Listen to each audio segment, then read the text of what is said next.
Bonjour tout le monde, c'est Yannick, j'espère que vous allez bien. Aujourd'hui, on se retrouve pour le test du Poco X3 Pro, un smartphone au tarif particulièrement alléchant. D'ailleurs, comme sa fiche technique, vous allez vite le voir, un smartphone qui a énormément de promesses. Mais va-t-il les tenir? Vous allez le savoir à l'issue de cette vidéo. Vous le savez, Poco est une filiale de Xiaomi qui a pour habitude de casser les prix en proposant des smartphones particulièrement intéressants d'un point de vue technique. Ce smartphone est-il autant digne d'intérêt que le X3 standard sorti l'année dernière? On va passer au crible son design, sa fiche technique, ses performances, ses capteurs photo, bref, vous allez tout savoir. Avant d'aller plus loin, pour ceux qui ne me connaissent pas, moi c'est Yannick, sur ma chaîne on parle de tech, si ça vous intéresse. N'hésitez pas, abonnez-vous, c'est gratuit, en activant la petite cloche. Vous pouvez aussi me rejoindre à travers tous les réseaux sociaux où je suis présent, les liens sont en description. Mille merci pour votre soutien qui compte énormément pour moi. Et ainsi, on va tout de suite rentrer dans le vif du sujet en parlant d'abord de la boîte et de ce qu'elle contient. La boîte est noire, très sobre, uniquement le nom du smartphone écrit en jaune et quelques specs. Donc on ne va pas forcément beaucoup s'attarder là-dessus. On déballe rapidement, on aperçoit une petite boîte jaune avec juste quelques notices, une aiguille pour ouvrir l'emplacement SIM et une coque de protection en silicone. Bien entendu, toujours inclus un chargeur rapide de 33 watts et son câble USB. Ce qui nous amène maintenant à parler du design et de la fiche technique de ce smartphone. Allez, c'est parti. Je commence d'abord par son écran LCD qui est d'une dimension de 6,67 pouces protégé par du Corning Gorilla Glass 6, avec un petit capteur photo frontal situé dans un poinçon centré sur la partie supérieure. Notez le menton réduit situé en bas de l'écran. La tranche droite abrite un capteur d'empreinte qui me semble assez réactif et les boutons de contrôle du volume. Sur la tranche gauche, nous apercevons l'emplacement dual nano SIM pouvant accueillir une carte micro SD pour augmenter la capacité de stockage du smartphone. Le Poco X3 Pro propose une prise jack, le port USB-C et un haut-parleur sur la tranche inférieure du smartphone. Je passe désormais au dos en plastique noir où nous apercevons le logo Poco, tandis que sur la partie supérieure est disposé 4 capteurs photo et son flash LED. Oui, comme vous pouvez le constater, le module photo est proéminent. Si vous utilisez la coque de protection fournie, le smartphone ne sera pas bancal lorsque vous le poserez sur une surface plane. Ça, c'est plutôt cool. Finalement, le design est très proche du X3 standard. C'est un beau bébé qui pèse 215 grammes et qui se montre particulièrement imposant. Notez l'épaisseur de 9,4 mm. Le smartphone offre une résistance à l'eau IP53, ça aussi c'est plutôt cool. Le Poco X3 Pro embarque dans la version que je teste 6 Go de RAM et 128 Go d'espace de stockage. Quant à la batterie, elle dispose d'une capacité particulièrement intéressante de 5160 mAh, donc une fiche technique qui, moi en tout cas, me paraît à première vue comme ça particulièrement séduisante. On verra ce qu'il en est en réalité dans les autres chapitres du test. Intéressons-nous tout d'abord à son écran, un écran LCD et non pas AMOLED. Peut-être que certains le regretteront, mais il a bien fallu faire des concessions un peu quelque part. Le Poco X3 Pro bénéficie donc d'un écran LCD de 6,67 pouces au taux de rafraîchissement de 120 Hz, compatible HDR10 avec une luminosité de 450 nits et peut atteindre des pics jusqu'à 530. Sa définition est de 1080 par 2400 pixels pour un ratio 29e. Le taux d'échantillonnage tactile de 240 Hz permet de réduire la latence, notamment pour une meilleure réactivité en situation de jeu. Déjà, ce que je peux vous dire, c'est qu'il manque un peu de peps côté luminosité. Il ne sera pas forcément idéal dans toutes les conditions d'éclairage, notamment si vous l'utilisez à l'extérieur en plein soleil, comme en ce moment, c'est parfois un peu compliqué. Les noirs sont profonds. Poco propose 3 pré-réglages de couleurs dans les paramètres, automatique, saturé, standard, vous proposant chacun un espace colorimétrique qui lui est propre. Automatique, pour s'adapter à votre environnement, mais a tendance à tendre vers une colorimétrie plus froide. Bien entendu, il est possible de faire des changements manuellement pour l'adapter à votre guise. Sinon, l'option standard me semble la plus adéquate, à moins que vous préfériez opter pour des couleurs plus saturées. Le Poco X3 Pro est certifié L1 et vous permettra de profiter des contenus sur vos plateformes préférées à l'instar de Netflix ou encore Amazon Prime. Actuellement néanmoins, si le Full HD est supporté sur ces plateformes, ce n'est pas toujours le cas du HDR10, notamment sur Amazon Prime. Il faudra sans doute patienter pour que le smartphone soit bien reconnu. Par contre, YouTube, aucun problème. C'est un écran qui vous permettra de profiter de jeux et de contenus multimédia dans de bonnes conditions. Dans tous les cas, on peut dire qu'il est satisfaisant pour la plupart de ses usages. Parlons maintenant de MIUI qui fonctionne ici sous Android 11, qui propose donc une interface qui est très personnalisable, on peut y faire vraiment énormément de choses, et on va en parler. Déjà, ce que je note au lancement, il y a de nombreuses applications préinstallées, notamment des jeux. J'ai choisi un fond d'écran animé, mais sachez que Poco permet de télécharger de nombreux fonds d'écran très simplement. Et c'est particulièrement exhaustif, on va pas se le cacher. Le tiroir d'applications est toujours présent ici, et il est possible de gérer efficacement ces applications, notamment en faisant des tris selon ses propres critères. Notez aussi la catégorisation automatique des apps, très pratique à l'usage. Chose intéressante, Poco propose d'afficher un centre de contrôle si l'on swipe du côté droit vers le bas du capteur frontal, tandis que depuis la gauche, c'est le centre de notification qui va s'afficher. J'avais déjà aperçu ce type de fonctionnalité lors de mon test du Vivo X60 Pro. Naturellement, il est possible de conserver l'affichage classique si c'est ce que vous préférez. Pas d'évolution notable concernant le multitâche, il est toujours aisé d'utiliser 2 apps à la fois ou de consulter les dernières que l'on a ouvertes, le défilement se fait en vertical. Notons aussi le haut niveau de personnalisation de MIUI qui offre beaucoup de thèmes à télécharger et installer sur le smartphone. Vous pouvez vraiment y passer du temps pour que tout soit à votre goût. Pour ma part, j'aime beaucoup le mode sombre et même si l'intérêt est limité sur un écran LCD, je trouve ça beaucoup plus pratique à l'usage. Il y a aussi un tas d'animations qui permettent d'apprécier la navigation au sein du système d'exploitation. Ah oui, aussi, il y a des pubs dans certaines apps des MIUI, notamment dans l'app de sécurité et dans les thèmes, mais il est possible de les désactiver dans les paramètres, heureusement. À titre personnel, je trouve que Poco ici nous propose une bonne expérience. Et je note de plus que sur ce Poco X3 Pro, tout est très fluide, rien à signaler de ce côté-là. Ce qui va vous permettre de profiter assez sereinement de la navigation web, des réseaux sociaux, mais bien entendu aussi des jeux, et ça on va en parler parce que ce smartphone est pas mal tourné vers ce loisir. Ce smartphone embarque le Snapdragon 860 qui est en fait une variante du 855 Plus sorti en 2019.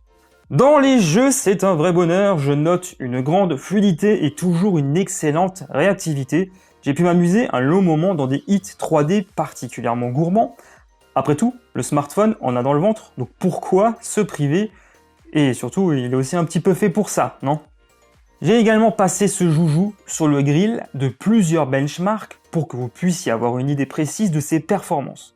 Rien à ajouter à ça.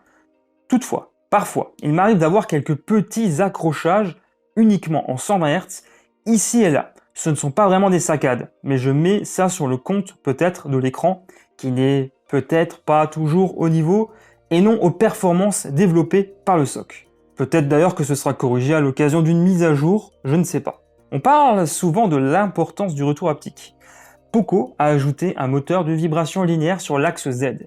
Cela offre une vibration plus intense lors de l'interaction du doigt avec l'écran. Dans tous les cas, le Poco X3 marque un sérieux bond en avant par rapport au Poco X3 standard. Et de ce que j'ai pu voir, c'est sans doute le smartphone le plus performant dans la fourchette de prix inférieure à 250 €. Non mais franchement, que demander de plus? Je sais pas, si vous avez une idée, n'hésitez pas à me le dire. On va maintenant entrer dans un gros chapitre, la photo et la vidéo. Qu'est-ce qu'il en est exactement sur ce smartphone? Vous allez voir que Poco a quand même mis les petits plats dans les grands, notamment pour un appareil de cette gamme. Le Poco X3 Pro propose un capteur photo principal de 48 mégapixels Sony IMX 582. Le deuxième est un ultra grand angle de 8 mégapixels. Le troisième et le quatrième, parce que oui, il y en a 4, capturent tous deux des clichés de 2 mégapixels. L'un pour la macro et l'autre pour la profondeur de champ. Vous l'aurez compris, il y a ici surtout 2 capteurs photo totalement exploitables. Le capteur frontal est un Samsung S5 K3 T2 ISOCELL de 20 mégapixels. Avant de parler de la qualité des photos, voyons rapidement à quoi ressemble l'application appareil photo d'MIUI. Lorsqu'on met le smartphone en mode paysage, vous avez à votre gauche le mode AI qui est un optimiseur de scène, le HDR et le flash. Le menu hamburger vous permettra d'accéder aux paramètres, le format d'image ainsi qu'à de multiples autres options. Naturellement, on retrouve les modes portrait et pro et quelques petites trouvailles intéressantes, notamment vlog, permettant de créer des petits clips. Pour agrémenter les fonctionnalités du mode vidéo, il y a de nombreux effets qui se mettent en place. Je retiens également le mode exposition longue durée et dual vidéo pour enregistrer en même temps avec le capteur frontal et dorsal. Et ça, c'est plutôt cool. On retrouve ça chez de plus en plus de constructeurs. Bien sûr, Poco a également pensé à ceux qui veulent ajouter des effets ou des filtres beauté. Du grand classique jusque-là. Par défaut, le capteur photo principal de 48 mégapixels capture les clichés en 12 mégapixels. Le niveau de détail semble suffisant, sans être impressionnant. La plage dynamique me semble correcte, les couleurs correspondent à la réalité. Dans les meilleures conditions de luminosité, il n'y a rien à redire, le smartphone se débrouille bien si je dois chipoter un peu. Il n'y a que les petites choses sur les photos qui peuvent déranger comme des brins d'herbe, des cailloux, ou encore des fils, etc. L'effet de lissage n'est pas trop poussé, j'ai déjà vu bien pire sur des smartphones de cette gamme. Notez la présence du zoom 2 fois ici numérique. Dans la pratique, je ne l'utilise pas car nous perdons beaucoup en qualité. Il est plutôt gadget qu'autre chose. Forcer le mode 48 mégapixels ne sera pas une très bonne idée si l'on gagne bien évidemment en définition, le traitement logiciel de l'image se montre clairement mauvais. Nous observons plus de bruit dans les zones les moins lumineuses à utiliser, surtout sur des sujets statiques, quand il y a de bonnes conditions d'éclairage. L'ultra grand angle de 8 mégapixels n'est pas mauvais, rassurez-vous. Le niveau de détail est bon ainsi que la plage dynamique. Le logiciel corrige de manière excellente la distorsion, aucune gêne à signaler de ce point de vue-là. Contrairement aux autres capteurs photo, celui dédié à la macro n'est clairement pas très exploitable et pour cause du bruit. Une mise au point fixe de 4 cm, il faut être rigoureux dans les prises de vue et ne montrer aucun tremblement pour réussir ces clichés. Bref, il est là pour satisfaire le marketing. Le mode portrait s'en sort honorablement, c'est la fonction du dernier capteur photo qui va nous permettre d'avoir un flou d'arrière-plan qui nous paraît naturel. J'ai bien aimé ce mode sur ce smartphone et c'est tant mieux. En condition de faible luminosité, le capteur photo principal s'en sort moyennement. On note une exposition correcte avec des couleurs qui ne sont pas dénaturées, bien que cela manque parfois de détails sur certains clichés.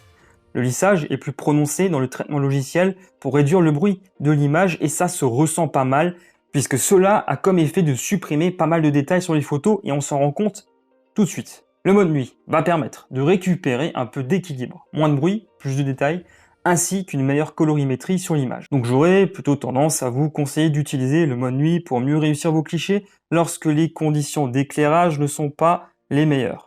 L'ultra grand angle, lui, est clairement mauvais et nous apercevons assez rapidement l'apparition de bruit sur l'image. C'est clairement dommage, mais ce capteur profite aussi du mode nuit. Et on va dire que de ce point de vue-là, ce n'est clairement pas une mauvaise chose puisque les clichés sont meilleurs, sans être impressionnants. Les selfies sont de qualité acceptable avec un niveau de détail satisfaisant, de belles couleurs et un bon contraste quand il y a de bonnes conditions d'éclairage bien sûr. Le mode portrait sur ce capteur ne sera pas aussi bon et parfois il se peut qu'il y ait des incohérences avec le flou qui est mal ajusté à certains endroits. Encore que sur moi, ça se passe plutôt bien au vu de ma coupe de cheveux. Parlons maintenant du mode vidéo. Il est bon de noter que le smartphone profite d'une stabilisation électronique de l'image et que l'on peut filmer jusqu'en 4K à 30 images par seconde sur le capteur principal. Full HD en ultra grand angle et 720p avec le capteur macro. Là, je vais vous proposer de voir un petit peu ce que cela donne en mode vidéo pour que vous ayez vraiment une idée de la qualité audio et vidéo.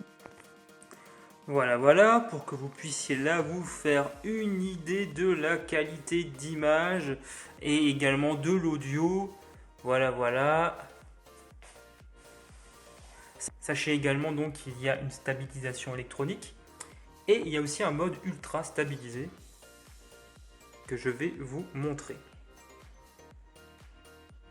Voilà là pour que vous ayez vraiment une idée du rendu de la vidéo avec le capteur frontal. Je voulais aussi en profiter pour dire qu'il y avait donc le fameux mode dual vidéo qui vous permet à la fois de faire une vidéo en même temps avec le capteur frontal et le capteur dorsal. La partie photo et vidéo me semble particulièrement convaincante pour un smartphone de cette gamme. On peut vraiment dire que la Poco a réalisé du très bon travail.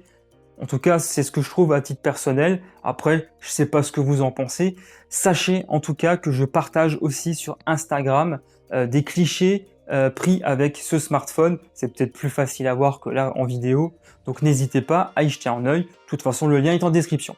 Le Poco X3 Pro propose une expérience stéréo grâce à un haut-parleur situé en haut et un autre qui est situé sur la tranche inférieure derrière une grille. Ce smartphone a du coffre, les médiums et les aigus sont corrects, mais comme d'habitude, ce sont les basses qui manquent de profondeur.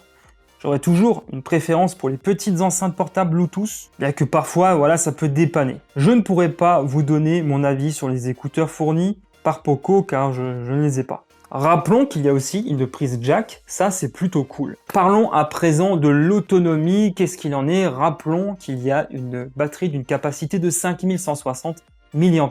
Lorsque la batterie est entièrement déchargée, j'ai noté qu'avec la recharge rapide de 33 watts, on gagne 50% de batterie en 32 minutes et 100% en environ 65 minutes, ce que j'ai trouvé particulièrement correct. Avec ce smartphone, on pourra jouer à peu près une dizaine d'heures à condition d'avoir la luminosité à environ 50%, ce qui offre donc d'excellentes vraiment perspectives avec ce smartphone.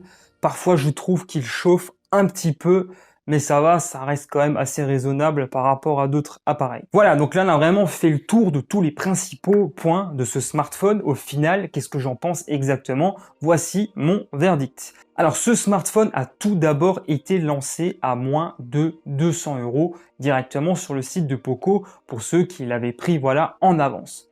Un prix extrêmement concurrentiel, on va pas se le cacher, à l'égard de toutes les caractéristiques de ce smartphone. Et puis surtout que, au final, je trouve que il a plutôt réussi son coup. Vous avez pu voir toutes mes impressions lors du test. Pour moi, c'est tout simplement un smartphone hallucinant pour moins de 200 €. Certes, il y a eu des concessions qui ont été faites, notamment sur la partie écran, où là, je trouve qu'il est peut-être légèrement en retrait, encore qu'il s'en sort quand même plutôt pas mal. Pas d'écran AMOLED, peut-être que certains le regretteront.